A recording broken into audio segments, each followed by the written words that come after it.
சாப்பிடும் உணவுக்கு தரும் முக்கியத்துவத்தை போன்றே உணவை தயாரிக்கும் கலங்களுக்கும் முக்கியத்துவம் அளித்தவன் தமிழன்.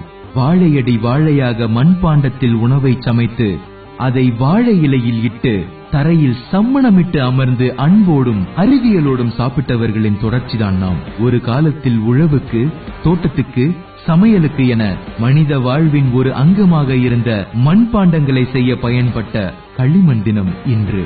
கல்லணை கட்டிய கரிகால சோழன் கூட கல்லணையில் களிமண்ணை பயன்படுத்தி உள்ளான் என்பது நம்மில் எத்தனை பேருக்கு தெரியும்? களிமண்ணை பயன்படுத்தி மண்பாண்டங்கள் செய்யும் தொழிலில் ஏறக்குறைய 3000 குடும்பங்கள் இருந்தன. இன்றைக்கு அவை 300 குடும்பங்களாகிவிட்டன.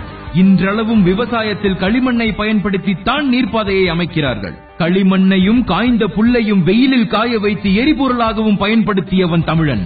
இறைப்பைக்கு இட உணவு செய்யும் பொருட்கள் முதல் இறைவனுக்கு வெளிச்சத்தை காட்டும் அகல் விளக்கு வரை அனைத்தையும் களிமண்ணிலே செய்து அசத்தியவன் தமிழன்.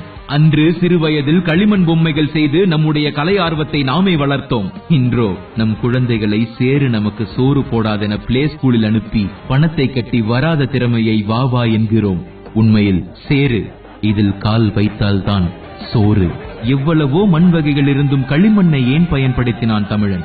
செம்மண்ணில் செய்யும் செங்கலை விட களிமண்ணில் செய்யும் கல் தரமானது. அதை வைத்துத்தான் வீடுகளையும், பாலங்களையும், கோவிலையும், பல கட்டிடங்களையும் அமைத்தான். இன்று புது வளர்ச்சி என மருத்துவ துறைகளில் உலக நாடுகள் களிமண் சிகிச்சையை பயன்படுத்தி வருகின்றனர். ஆனால் நம் விவசாயி அன்றே களிமண் சேற்றை உடல் முழுவதும் பூசி தோல்வியாதி மற்றும் பல நோய்கள் வராமல் தன்னை காத்துக் கொண்டான்.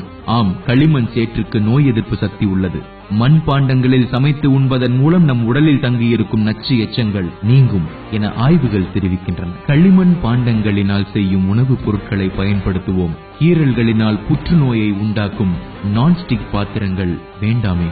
யோசியுங்கள், நாளைய தலைமுறை ஆரோக்கியமாக இருக்கப் போகிறதா என்ற கேள்விக்கு பதில் உங்கள் கைகளில். இனி உங்க மண்டையில களிமண் இருக்கான்னு யாராவது கலாச்சா பெருமையா சொல்லுங்க, ஆமாண்டான்னு.